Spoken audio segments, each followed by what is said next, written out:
सनातन का विरोध कर रहे थे, उन्होंने हमारे राम भगवान को गाली दी, राम का विरोध किया। रोहित द्विवेदी। चमरिया साहब कैसे देखते हैं स्वामी प्रसाद साहब की पिटाई?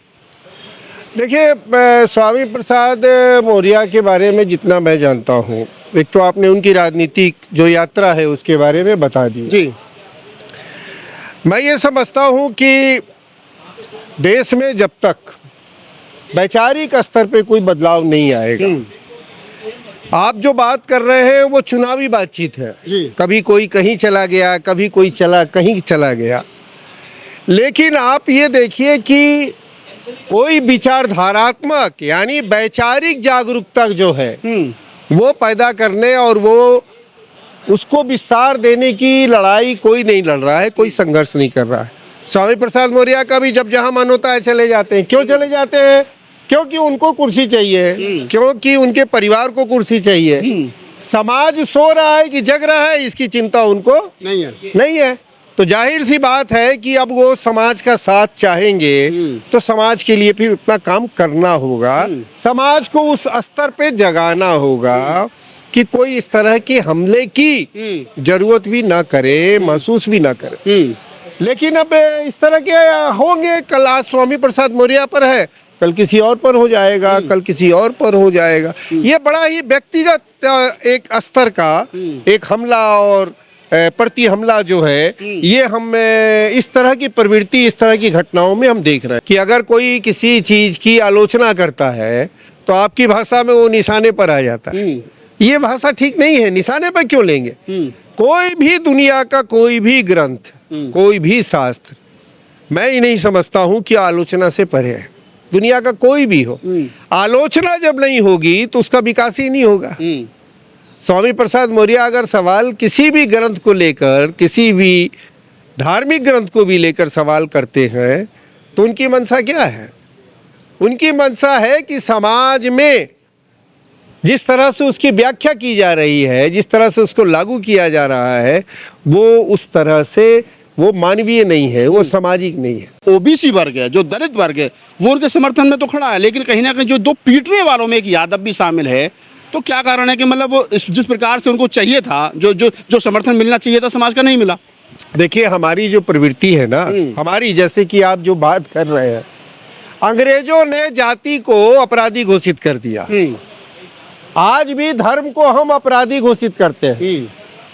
अल्पसंख्यक हैं, मुसलमान हैं, तो आपका यहाँ पर संदेह करने की गुंजाइश बनती।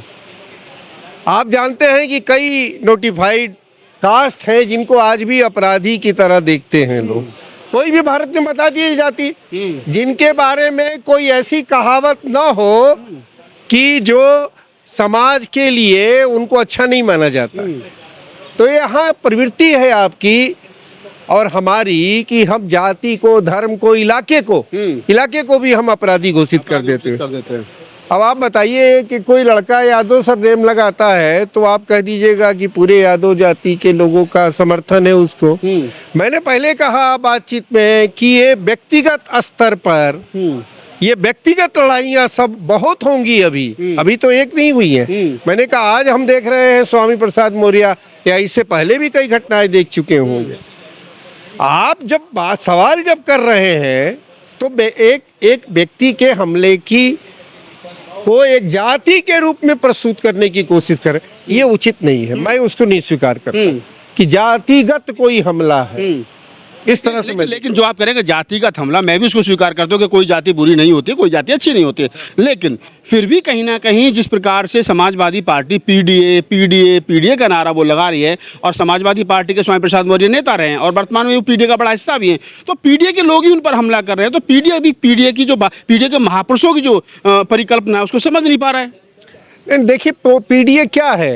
एक राजनीतिक पार्टियां अपने चुनाव के लिए उनकी एक फॉर्मुलेशन तैयार करती है।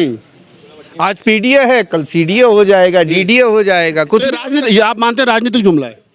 राजनीतिक जुमला तो है, ये चुनावी है। मैंने पहले कहा राजनीतिक जुमला क्या होता है, ये चुनावी फॉर्मुलेशन है। इस देश के अंदर बाबा जो हैं, जो जिनका काम धर्म की बात करना है, कथा बाचना है, धर्म का ज्ञान लोगों को देना है, वो भी आजकल उनकी भाषा जो है वो ज़्यादातर जातिगत आधार पर लोगों को चिन्हित करके, महिलाओं को चिन्हित करके उसी प्रकार की हो रही है। तो सब जगह कब नहीं हुआ है बताइए आप, कब नहीं हुआ है? कोई नई बात आप बताइए कि कोई नई बात हो रही है। कोई नई बात हो रही हो तो बताइए। आपकी इस सभा में जितनी भी यहाँ सभाएं चल रही हैं आज 7 अगस्त को, आप एक भी महिला बताइए कहाँ बैठी हुई है मंच पर, बाहर कहाँ है? नहीं, लोग तो कह रहे हैं ना, कह रहे हैं कि अब संविधान बराबरी का जो है दर्जा दे रहा है, सब कुछ कर रहा है सरकार की जो संविधान में है। समाज की स्थिति पे बात कीजिए ना। समाज में क्या स्थिति है? संविधान में तो जो लिखा हुआ है सो लिखा हुआ है, उसको बांचने का काम थोड़ी हमको करना है। उससे तो हमको समाज बनाना था ना, और समाज उससे बनाना है।